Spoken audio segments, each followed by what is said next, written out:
أعوذ بالله من الشيطان الرجيم. بسم الله الرحمن الرحيم.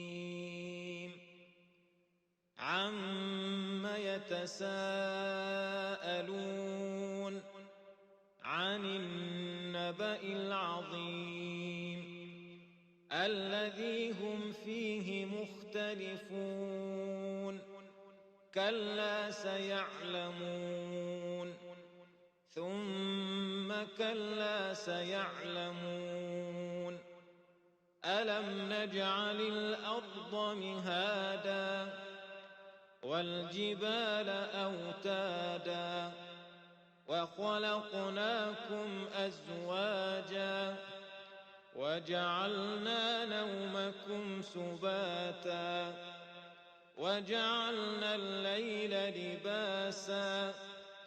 وجعلنا النهار معاشا وبنينا فوقكم سبعا شدادا وجعلنا سراجا وهاجا وأنزلنا من المعصرات ماء ثجاجا لنخرج به حبا ونباتا وجنات ألفافا إن يوم الفصل كان ميقاتا يوم ينفخ في الصور فتأتون أفواجا وفتحت السماء فكانت أبوابا وسيرت الجبال فكانت سرابا إن جهنم كانت مرصادا للطاغين مآبا لابثين فيها أحقابا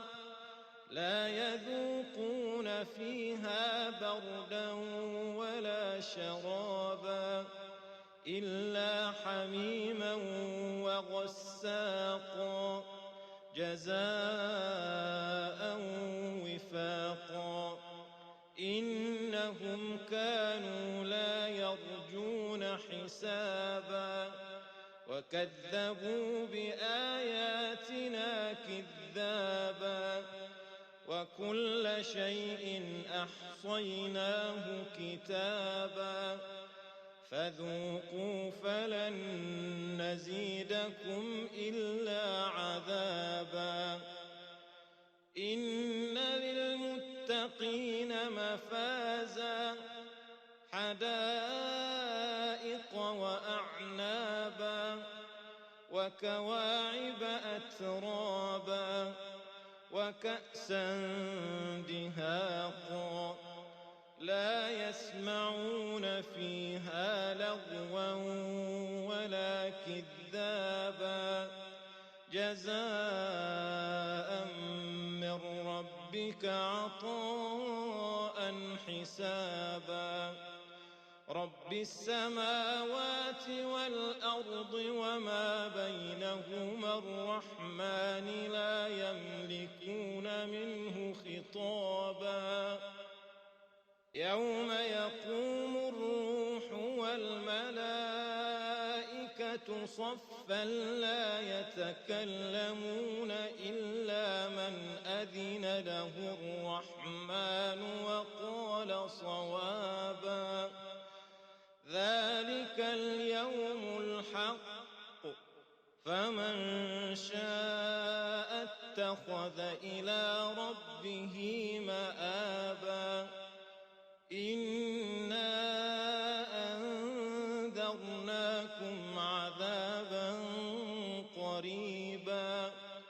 يوم ينظر المرء ما قدمت يداه ويقول الكافر يا ليتني كنت ترابا